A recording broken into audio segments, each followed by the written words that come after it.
Do Pai, do Filho e do Espírito Santo. Amém. Ave Maria, cheia de graça, o Senhor é convosco, bendita sois vós entre as mulheres, bendito é o fruto do vosso ventre, Jesus.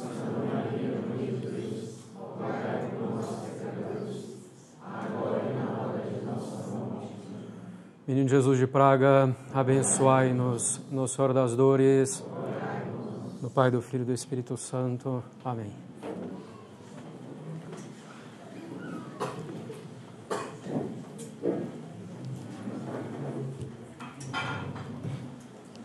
Bem, nós vamos fazer então essa segunda conferência, antes da nossa missa pontifical, uma coisa relativamente simples, mas que pode nos ajudar muito, né? Primeiro, claro, favorecendo a devoção à Nossa Senhora, favorecendo mesmo a nossa compaixão com suas dores, consequentemente também nos unindo mais à cruz de nosso Senhor Jesus Cristo, não é? Às vezes as pessoas me perguntam de onde é que vem a devoção à Nossa Senhora das Dores. Não tem tanta explicação. Não obtive no início nenhuma graça particular ou extraordinária. Estava lendo, antes de entrar no seminário, o livro do Santo Afonso, Glória de Maria. No final tem aquele trecho, né, sobre Nossa Senhora das Dores, que sempre me chamou muito a atenção. E também a minha avó, que tinha lá na chácara, na granja dela, a imagem de Nossa Senhora das Dores. Então as coisas coincidiram um pouco, né? E depois, sempre que entrava nas igrejas, já no seminário, sobretudo em Roma, sempre tinha uma imagem de Nossa Senhora das Dores com essa espada, né, no coração, ou com espadas no coração. Então, que levava justamente a refletir em toda a obra da redenção e a participação de Nossa Senhora nessa obra da redenção. Bem, nós estamos aqui desde o início, né, esse apostolado do Instituto Bom Pastor em Brasília, sob o patrocínio de Nossa Senhora das Dores, que é a padroeira da nossa capela faz já 4 anos, né? Desde já uma alegria, né, essa festa de Nossa Senhora das Dores, e conseguirmos realizar assim, num sábado, juntando todos esses aspectos, né, a liturgia, o culto a Deus, a formação também da inteligência e da vontade com essas conferências, e depois com essa alegria espiritual, em primeiro lugar, que vai redundar mesmo no corpo, então, com o almoço. Bem, nosso tema agora, alegria de Nossa Senhora em suas dores, né? Já tratei do tema, inclusive, algumas outras vezes, e insisto bastante, né, nesse aspecto de uma boa alegria, né, de uma alegria ordenada, de uma alegria verdadeiramente católica, porque é algo fundamental.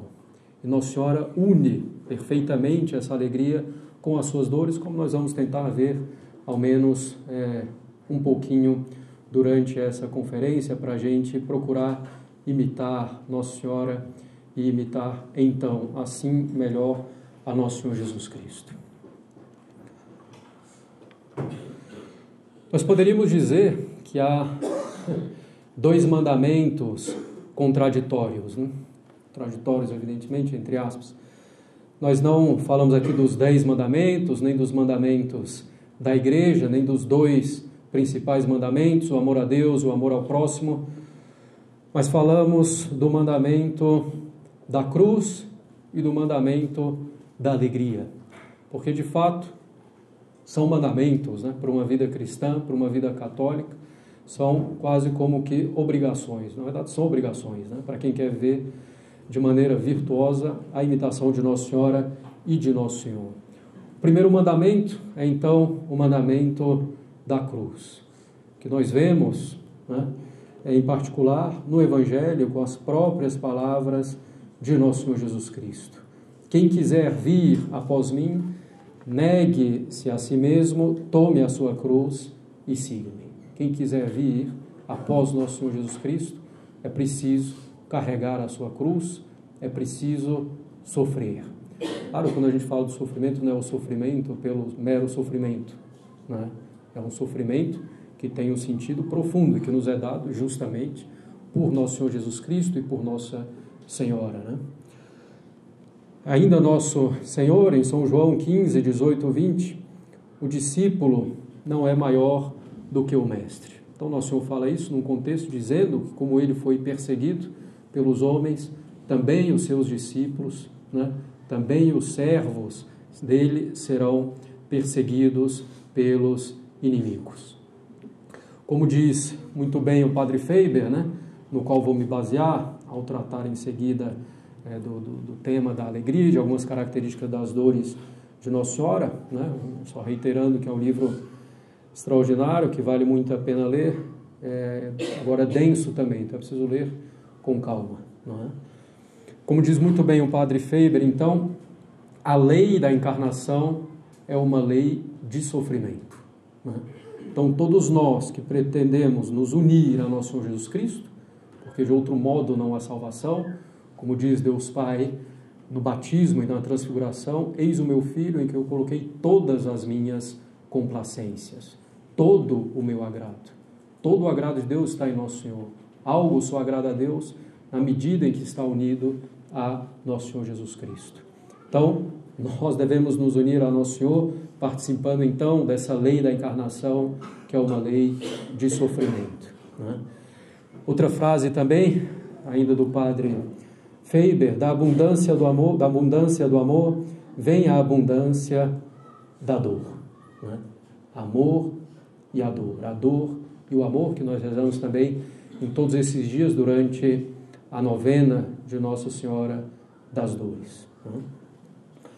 Bem, o segundo mandamento, se assim a gente pode dizer, é o mandamento da alegria, expresso, né, nessa frase que deve estar impressa na nossa alma: Gaudete iterum dico gaudete. Terceiro domingo do Advento, vocês já conhecem de cor, domingo em rosa, as palavras do introito. Alegrai-vos, digo-vos novamente, alegrai-vos. É o mandamento. Está aqui o verbo no imperativo, né, no latim, alegrai-vos. Então, São Paulo aos Filipenses.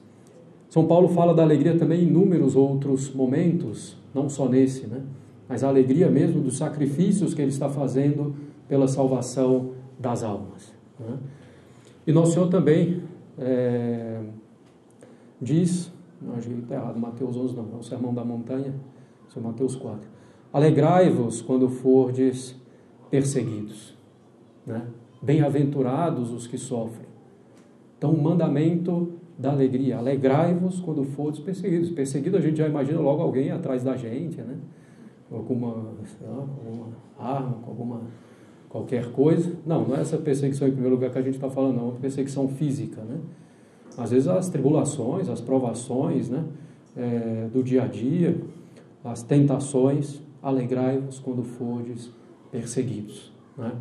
Então, como explicou o Padre Pascotto na conferência, justamente Deus vai moldando a alma, entre outras coisas, e de um modo muito eminente, pelos sofrimentos. A própria Sagrada Escritura diz, né, que Deus é como o oleiro, né? Então, aquele que mexe com barro para formar um vaso ou algum adereço. Então, Deus vai fazendo o mesmo com a nossa alma. Então, a alegria é também um mandamento. A propósito da alegria, não posso deixar de recomendar também, mais uma vez, o que já fiz pessoalmente para várias pessoas, o Tratado da Alegria do Padre Lombes, né? Então, vale muito a pena. Tem os dois na lojinha. O Tratado da Alegria vai estar à disposição amanhã também. Bem, eu falo assim, brincando, mas é muito importante ter uma boa biblioteca católica em casa, né? Até para os filhos que ainda não leem, ver aqueles livros e ter uma boa curiosidade, né? Então, é o próprio do cristão, a cruz e a alegria, a dor e o amor, porque no fundo a alegria é fruto do amor, né? E do verdadeiro amor. Não pode haver amor sem deleite, sem verdadeira alegria. Nós vamos ver isso um pouco mais para frente. E esse é o exemplo de Nossa Senhora, que nós vamos ver com um pouco mais de detalhe hoje, mas no fundo é o exemplo de todos os santos, né? Quanto mais a alma cristã, a alma católica vai avançando no caminho da santidade, mais ela vai criando gosto, né, pelas provações, não pela provação em si mesma, né, mas sobretudo pelos frutos que ela vê, em particular a união com Deus, né? E, mais uma vez, como cito também frequentemente, a ladainha de Nossa Senhora das Dores. Então nós temos todos aqueles títulos, né? Mãe abandonada, mãe crucificada em seu coração, né? Ápice dos sofrimentos e assim por diante. E no final, última invocação a Nossa Senhora na ladainha de Nossa Senhora das Dores é Laetitia Sanctorum Mori, a alegria de todos os santos, né? Então, é uma coisa tremenda essa combinação da alegria profunda na alma do católico com a cruz, né? E não há outro caminho, são esses dois mandamentos de Nosso Senhor Jesus Cristo. Bem, um breve lembrete sobre quais são as 7 dores de Nossa Senhora, que eu espero que cada um frequentando aqui procure realmente favorecer essa devoção que muito ajuda, né? E rezar, né, de vez em quando, ao menos, a coroa das dores de Nossa Senhora. São 7, não porque Nossa Senhora não tenha sofrido em outras ocasiões, em outros momentos, mas são 7 que a Igreja escolheu como principais, mais representativas e que, no fundo, significam a plenitude das dores de Nossa Senhora, né? O número 7 indica a perfeição, 7 sacramentos, 7 virtudes principais, 3 teologais, 4 cardeais. Então, essas 7 dores que representam a plenitude das dores de Nossa Senhora. A primeira dor, a profecia de Simeão no templo em Jerusalém, quando da apresentação, uma espada vos transpassará a alma. Um fruto que a gente pode tirar, esses frutos aqui indicados são de Santo Afonso, né? No texto da coroa de Nossa Senhora das Dores que ele escreveu. Então, ter sempre na alma, sempre diante da alma, a paixão de Nosso Senhor e as dores de Maria Santíssima. A segunda dor, a fuga para o Egito. Então, como fruto, a gente pode tirar, suportar as aflições dessa vida. A terceira dor, a perda do menino Jesus no templo. Devemos pedir a Deus como graça jamais perdê-lo pelo pecado mortal, né, em particular. Quarta dor, o encontro com Nosso Senhor no caminho da cruz. Carregar a cruz com alegria. Quinta dor, crucificação de Nosso Senhor. Viver e morrer crucificado para as coisas desse mundo, né, para as coisas que nos afastam de Nosso Senhor Jesus Cristo, dessa união com Ele. Sexta dor, deposição de Cristo da cruz. A graça de habitar no coração de Jesus, aberto pela lança. É lá que nós devemos encontrar nosso refúgio e a nossa consolação, e não nas coisas sensíveis, né, desse mundo. Sétima dor, o sepultamento de Nosso Senhor, perdão dos pecados, assistência na morte. Então, essa meditação, né, que no fundo é uma meditação da paixão, dos sofrimentos de Nosso Senhor, né, as últimas dores dizem respeito à paixão, uma meditação sobre o sofrimento de Nosso Senhor a partir do sofrimento de Nossa Senhora. Eu ainda tenho um sonho a ser realizado, vamos ver se eu consigo um dia, que é escrever uma via sacra a partir do ponto de vista de Nossa Senhora, né? Então talvez um dia eu consiga. Então, bom, e essa meditação no sofrimento de Nosso Senhor, em particular por meio de Nossa Senhora, nos aproxima muito de Nosso Senhor, né? Nos mostra de um modo ainda mais cabal, ainda mais profundo, o amor de Nosso Senhor Jesus por nós. A meditação da paixão, a meditação predileta dos santos, né? Então devemos ter esse apreço, essa estima pelas dores de Nossa Senhora. Bem, vejamos então algumas características das dores de Nossa Senhora, para compreender como são tremendas essas dores, para a gente poder estimar ainda mais também a alegria que existia na alma de Nossa Senhora, ao mesmo tempo em que havia esse sofrimento. A primeira característica das dores de Nossa Senhora é que elas foram vitalícias. Então não era um momento ou outro, tinha uma dor, aí depois passava tudo, esquecia. Não, eram vitalícias, estavam sempre na alma dela. Bom, antes da encarnação, claro, Nossa Senhora ainda não sabia que seria a mãe de Deus, né? A mãe do Verbo encarnado. Então ela não sabia ainda que iria sofrer. Embora, confusamente, também pelas graças, né, que Deus deu para Nossa Senhora, desde o primeiro momento da sua concepção, graças tremendas, nunca custa lembrar, no primeiro momento da sua concepção, Nossa Senhora era mais santa do que todos os anjos e santos juntos no céu, como preparação para ser a mãe de Deus. Não é? Então, Nossa Senhora tinha alguma ideia, né, que por esse amor a Deus que ela já tinha, ela terminaria sofrendo imensamente. Né? Mas é a partir da encarnação que ela começa a enxergar mais claramente quais serão os seus sofrimentos, quais serão as suas dores. Nossa Senhora, claro, meditava a Sagrada Escritura e com a luz divina conhecia profundamente as profecias sobre o Messias, né? Lendo Isaías 53, por exemplo, o chamado às vezes de quinto Evangelho, né? De tal modo descreve a paixão de Nosso Senhor, vale a pena ler e meditar com calma, né? Ego sum vermis et non homo, eu sou um verme e não homem, né? Nosso Senhor na sua paixão, né? Tratado como se fosse um verme. Então, Nossa Senhora conhecia, então já desde a encarnação, ela consegue ver mais claramente quais serão seus sofrimentos. E ainda mais claramente com a profecia de Simeão no templo. Uma espada vos transpassará a alma. Né? Então, Nossa Senhora tem sempre esse sofrimento diante da sua alma. Né? E ela sofre, então, a vida inteira.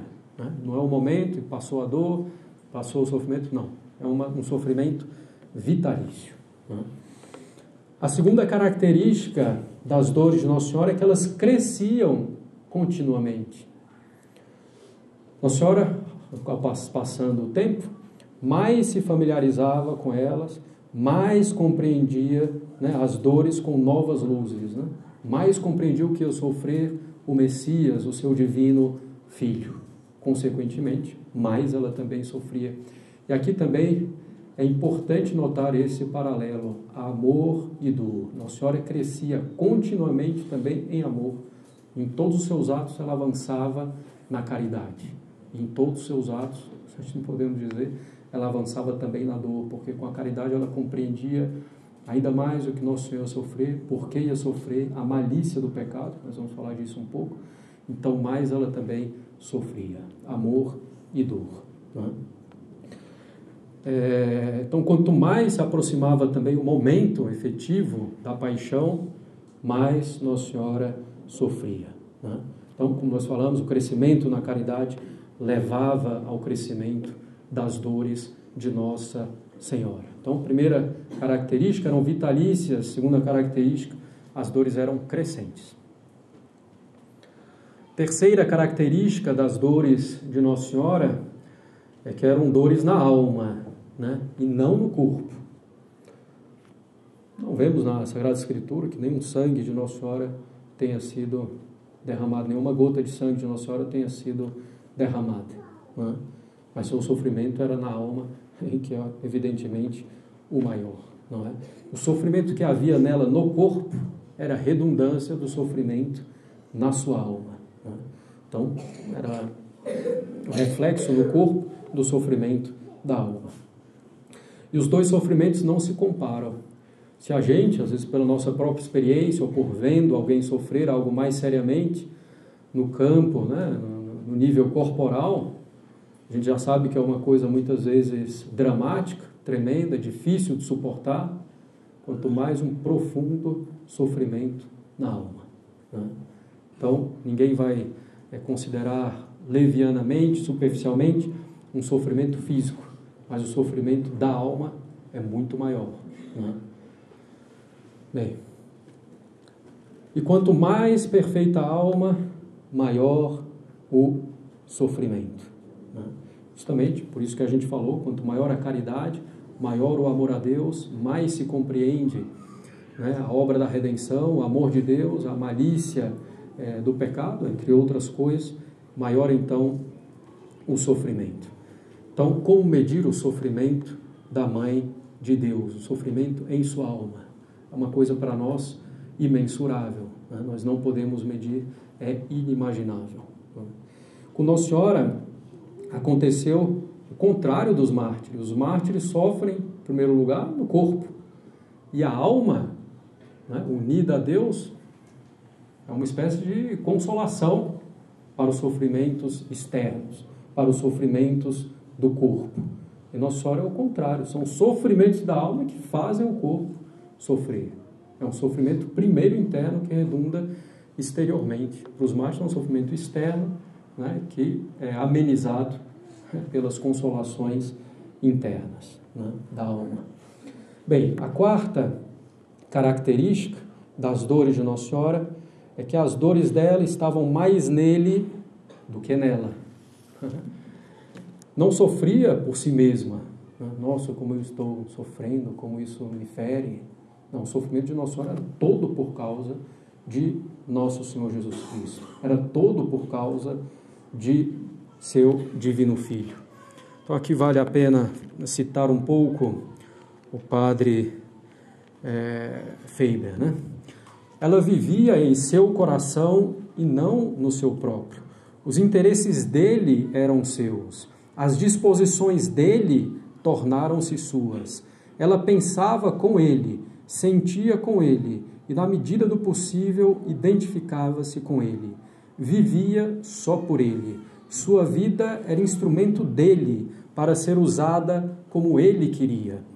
Nesta união, às vezes ela era mãe, com seu coração inteiro derramado sobre o seu filho, alegrando-se por tudo o que era, por tudo o que tinha, por tudo o que podia fazer ou sofrer, simplesmente como matérias de sacrifício por ele. Às vezes era quase como se fosse a filha e ele o pai, pois confiava muito nele, obedecia-lhe, não tinha nenhum pensamento que não fosse dele, mesmo que fosse um pensamento por ele. Era ele quem pensava e dispunha. Ela seguia, ministrava, servia, né? Concordava, consentia, adorava-o com o seu amor. Então, o sofrimento de Nossa Senhora estava em nosso Senhor Jesus Cristo, por tudo o que ele sofreu, e não nela mesma, né? Por causa dessa união dos corações, né? Idem vele, idem nolem. Querer as mesmas coisas e não querer as mesmas coisas. Por isso, né, essa imagem dos dois corações juntos, nós temos no altar da capela, também tão bela, né? E é uma união também no sofrimento, né, de Nosso Senhor e de Nossa Senhora. Então, terceira característica, dores na alma, não no corpo. Quarta característica, as dores de Maria estavam mais nele do que nela própria. Quinta característica, por serem essas dores interiores, uma dor da alma, elas estavam em um único lugar, no seu coração. Nos mártires, passavam de um membro a outro, né? Enquanto um membro era torturado, castigado, etc. Repartiam-se entre dores externas e internas, né? E Nossa Senhora não, tudo estava em um ponto só. Se eu coloco um peso, né, grande na área dessa mesa, bom, cada ponto vai ficar relativamente tranquilo. Se eu boto o mesmo peso num único ponto, então é evidente que a pressão nesse único ponto vai ser muito maior, né? Então todas as dores de Nossa Senhora estavam num único lugar, né? Na sua alma.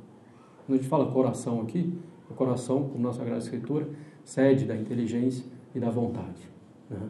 Então estava em sua alma em primeiro lugar. Então, a pressão em um ponto só é muito maior do que quando repartida, né, em vários pontos. Bom, e a causa também do seu sofrimento era apenas um, como a gente acabou de ver, nosso Senhor Jesus Cristo, né, seu Filho. Bom, eram inumeráveis e distintas dores, mas todas confluíam sempre para o seu coração, para a sua alma, para esse único ponto. A sexta característica das dores de Nossa Senhora, e que impressionava São Bernardo, né? Um grande devoto de Nossa Senhora, né? Consta que as últimas palavras do Salve Regina foram acrescentadas por São Bernardo, né? Quando ele entrava numa igreja, ele então cantou aquelas três expressões, né? O Clemens, o Pia, o Dulcis, Virgo Maria, ajoelhando, né? Em cada uma dessas expressões, entrando na igreja. Então, a sexta característica dessas dores era a moderação, né? A tranquilidade do et antilla Domini, eis aqui a escrava do Senhor da encarnação, é a mesma tranquilidade ao pé da cruz.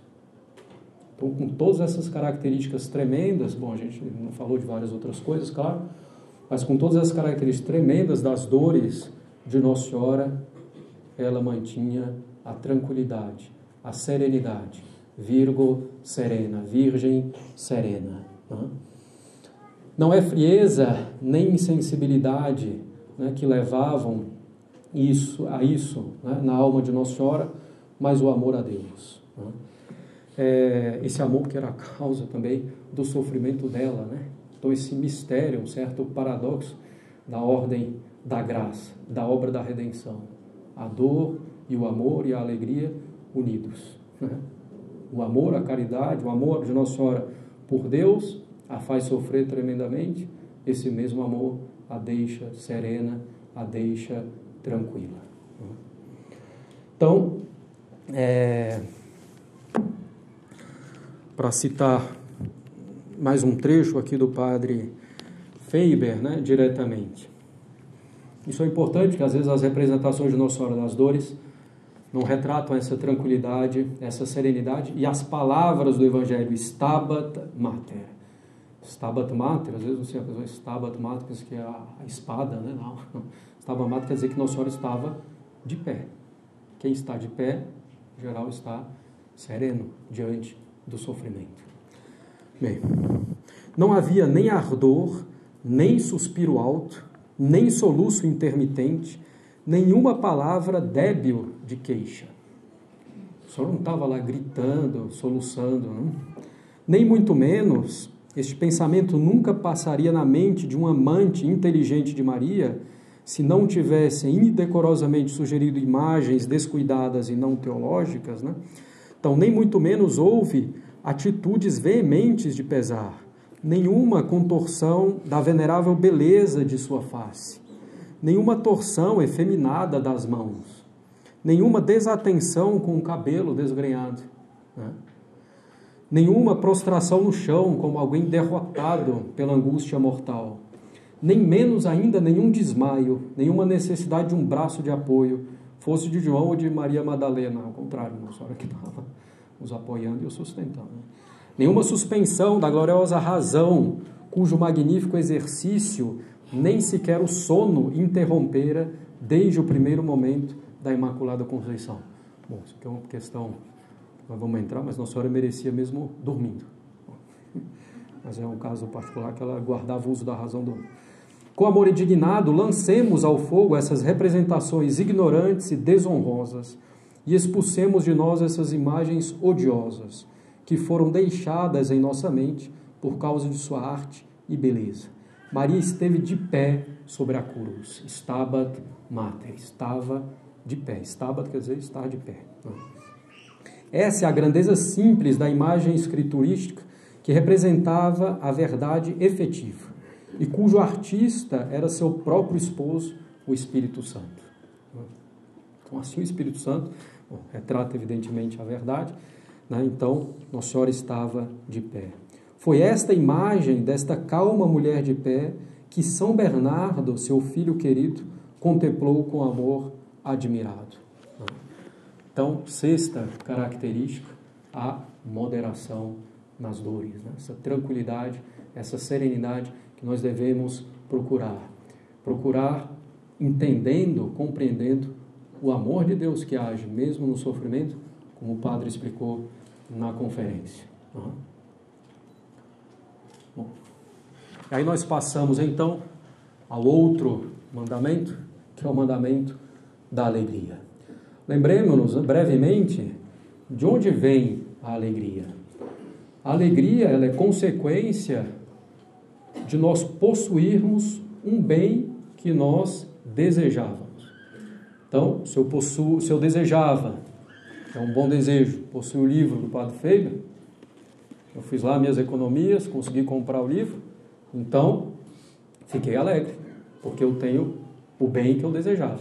Claro que vai ser uma verdadeira alegria na medida em que esse bem for um verdadeiro bem, né? E um bem para mim aqui e agora também, né? Nós temos duas alegrias. A alegria sensível, né? Eu tenho o desejo de comer massa quando chegar na hora do almoço, então eu vou ter uma alegria sensível, né? Mas a principal, é a que nos interessa, e a estável, a alegria sensível, passa rapidamente, né? E pouco satisfaz, na verdade. A gente vai procurando mais e nunca chega e sempre insatisfeito. O que nos interessa é a alegria espiritual, a posse de um verdadeiro bem que não perece, que não passa, que só pode ser, evidentemente, Deus, né? Então, a alegria espiritual vem da união com Deus, que vem pela graça, né? Então, dessa alegria, isso é importante, dessa alegria que é a união com Deus, e nós devemos ter isso claro nas nossas almas, que a nossa alegria é a união com Deus. Nossa alegria não está nas coisas sensíveis, etc. Claro que podemos ficar tristes, como a senhora ficou, com alguns fatos e provações e sofrimentos, mas no fundo alegres por permanecermos unidos a Deus. A tristeza realmente profunda é o pecado mortal que nos tira dessa união com Deus, né? Se estamos unidos a Deus, todos os outros sofrimentos, todas as outras provações, né, por mais que nos entristeçam de um modo ordenado, mas no fundo estaremos alegres porque unidos a Deus. Bem. E Nossa Senhora, justamente, a união das dores com intensa alegria. Inclusive, a alegria de Nossa Senhora, esse mistério, né, da graça, mais uma vez, que até Garrigou Lagrange, o teólogo dominicano, primeira metade do século XX, século passado, ele chamava, né, alguns mistérios, né, na teologia, na ordem sobrenatural, de claro e escuro da teologia, né? Então, às vezes você conseguia ver um lado, aí o outro já não ficava mais tão claro. Aí você vai ver o outro, não fica mais tão claro. Então, um certo claro e escuro aqui entre essa união da alegria com as dores. Paradoxalmente, a alegria em Nossa Senhora é mais intensa ainda que as suas dores. Bem, podemos supor a possibilidade, aqui, Padre Feio, né? Podemos supor a possibilidade de uma criatura imaculada, sem pecado, sem pecado original e depois crescendo, né, no amor a Deus. Então, podemos supor a possibilidade de uma criatura imaculada e racional, de outro modo, se não imersa em alegria. Beatitude, a alegria, a bem-aventurança, é a vida de Deus. É a partir desta vida que torrentes de alegria inundam sua inteira criação. É apenas o pecado que traz a dor. E se os pecados dos outros podem fazer uma pessoa sem pecado afligir-se, vendo o pecado do outro porque redunda, né, em algum mal, né, físico, né, ou de sofrimento mesmo na alma para si mesmo, essas pessoas não podem nunca, esses pecados dos outros não podem nunca interferir na duradoura paz profunda que a união com Deus produz necessariamente. Então, isso é muito importante também na vida espiritual, né? Às vezes a gente está começando, vem um sofrimento, em vez de a gente se unir mais a Deus, que vai tornar o sofrimento bem mais tranquilo, entre aspas, né? Porque vai ter essa alegria de fundo, nós nos revoltamos. O sofrimento, além de um sofrimento externo à nossa alma, vai se tornar um sofrimento também nosso, por causa de um pecado, um sofrimento interno, né? Bem, é inegável que o amor não pode existir sem deleite, né? Então, o amor, ele é acompanhado da alegria, né? O amor é em si, essencialmente, uma alegria.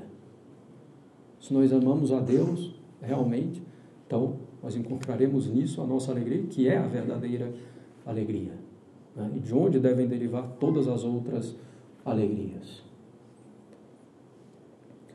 A eminência da alegria celestial de nossa mãe também deve ser proporcional à eminência do seu amor. Então, do seu amor a Deus, seu amor ao seu divino Filho, vem as suas dores e a sua alegria. Então, perfeita união entre dor e alegria em Nossa Senhora, mistério da graça, como nós já falamos. As dores aumentavam as alegrias, e as alegrias aumentavam as dores. Bom, não dá para compreender tudo, né, que está dito aqui, porque de fato é um mistério da graça em Nossa Senhora, em primeiro lugar, e na vida dos santos, né? Mas as dores alegram os santos e as suas alegrias, muitas vezes, são dores, né?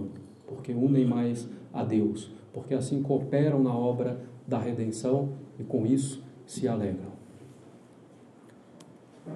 Bem, e aí nós chegamos às 7 alegrias nas dores de Nossa Senhora que o Padre Faber enumera.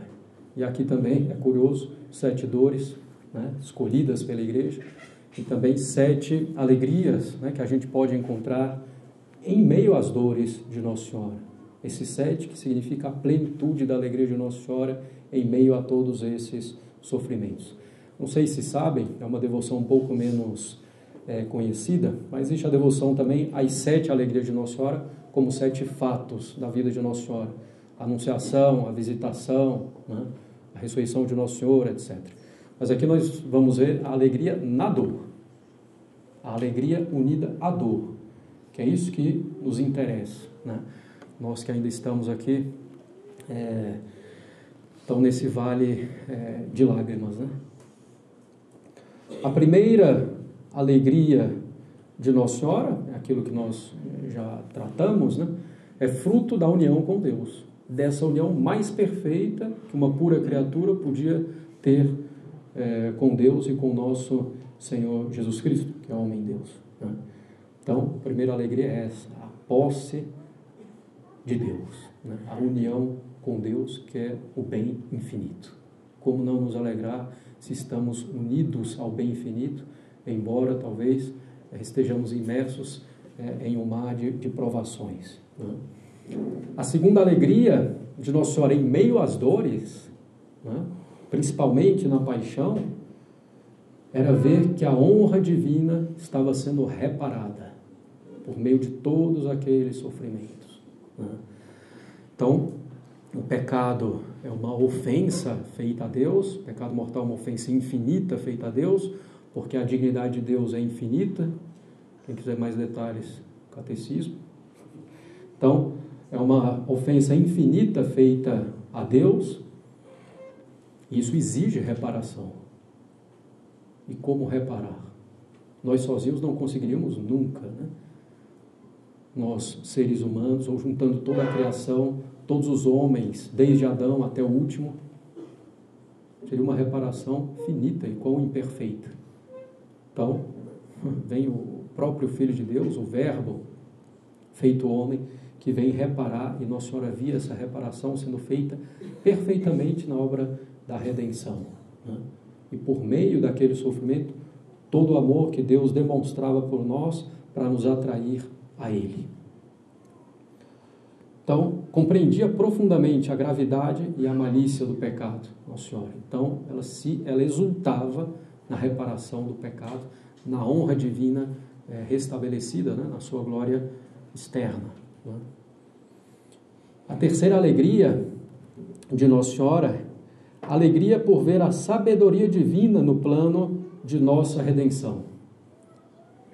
Nossa Senhora, evidentemente, né, tinha uma grande sabedoria, né, o dom da sabedoria em grau eminentíssimo, né, o maior que uma pura criatura poderia ter.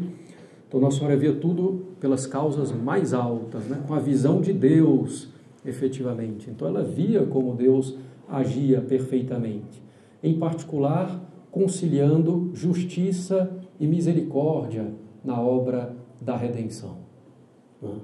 Justiça, porque a redenção, o sofrimento de Nosso Senhor, feito evidentemente com amor infinito a Deus, então repara toda a injustiça. É dado a Deus algo que lhe agrada mais do que o pecado lhe desagradou, né? Na obra da redenção, com as ações de Nosso Senhor Jesus Cristo, ainda com a sua existência pura e simplesmente. Então Nossa Senhora via essa justiça, a reparação, e via isso conciliado com a misericórdia. Deus nos tirando da nossa miséria a partir da paixão, dos sofrimentos de Nosso Senhor Jesus Cristo, para nos levar a Ele. Bem, a quarta alegria de Nossa Senhora, durante as suas dores, era a alegria na previsão da exaltação de seu divino Filho. Ela via então todo o sofrimento de Nosso Senhor, a obra perfeitíssima que Ele cumpria, e conseguia então prever a exaltação de Nosso Senhor Jesus Cristo, com a sua ressurreição, com a sua ascensão, né? E sentando-se então, nessa figura, né? Sentando-se à direita de Deus Pai. Então Nossa Senhora se alegrava também na previsão da exaltação do seu divino Filho. A quinta alegria era a alegria por participar da alegria interior de seu Filho, da alegria interior de Nosso Senhor. Também Nosso Senhor, né, sensivelmente, nenhuma consolação. Nosso Senhor diz: minha alma está triste até a morte. Meu Deus, por que me abandonaste? Né? Abandonaste justamente nessa parte sensível. Nosso Senhor não tinha nenhuma consolação sensível. Mas, bom, evidentemente, Nosso Senhor está substancialmente unido, né, ao Verbo de Deus, a união das duas naturezas, humana e divina, em uma só pessoa, a pessoa divina. Então, Nosso Senhor, evidentemente, guardava, né, uma felicidade também infinita em sua alma. E Nossa Senhora se alegrava por participar da alegria de Nosso Senhor. A alegria de Nosso Senhor também por ver a honra divina restabelecida, reparada, né? E por ver também, considerando a sabedoria divina, né, na obra da redenção. Então Nossa Senhora se alegrava por participar da alegria interior de seu Filho. A sexta alegria de Nossa Senhora nas suas dores eram as operações da graça em sua alma. Nossa Senhora claramente, né, evidentemente, se dava conta de que aqueles sofrimentos a faziam avançar no caminho da santidade, a faziam avançar na união com Deus, no amor a Deus. Então ela se alegrava com isso, ela se alegrava com os sofrimentos. E é isso justamente que os santos fazem, que nós devemos pouco a pouco, a nossa fraqueza, nossas misérias, nós devemos caminhar para isso, para entender realmente essa ação de Deus na nossa alma, com essas purificações, né, que Deus vai moldando a nossa alma para Ele, para que no final, como diz São João da Cruz, no alto do monte da perfeição, habita somente a glória de Deus. E a nossa preocupação é somente a glória de Deus, né? Que Deus seja mais conhecido, amado e servido pelos homens. Então, Nossa Senhora se alegrava com as operações da graça em sua alma, alegria pelo aumento da graça. A gente falou que a graça, o amor a Deus de Nossa Senhora crescia continuamente em movimento acelerado, mas em certos fatos havia um crescimento ainda maior, sobretudo nessas dores, né, em particular. E a sétima alegria de Nossa Senhora em suas dores, a alegria ao ver os benefícios da sua compaixão, dos seus sofrimentos unidos aos sofrimentos de Nosso Senhor Jesus Cristo, né? Quer dizer que Nossa Senhora via que tudo isso ia redundar em bem para muitas almas, que os sofrimentos dela, unidos aos de Nosso Senhor, redundaria, né, teria como consequência um bem para muitas almas, muitas graças. E a mesma coisa para nós também nos nossos sofrimentos. Nossa Senhora em Fátima disse para os pastorinhos, né, fazei penitência pelos pecadores. Oferecer nossos sofrimentos, nossos cruzes, pela conversão dos pecadores, inclusive começando por nós mesmos. Nós devemos nos alegrar nisso também. Então, também nós, nos nossos sofrimentos, nos lembrar dessas alegrias de Nossa Senhora, que na nossa escala, né, podem ser também as nossas alegrias. porque permanecemos unidos a Deus, porque vemos a honra divina reparada, e reparada inclusive, sendo reparada por nossos pecados que ofenderam a Deus. Nossa Senhora não estava reparando a honra, não estava reparando pelo pecado que ela tinha cometido, que ela não cometeu nenhum pecado, mas nós temos nossos pecados para reparar.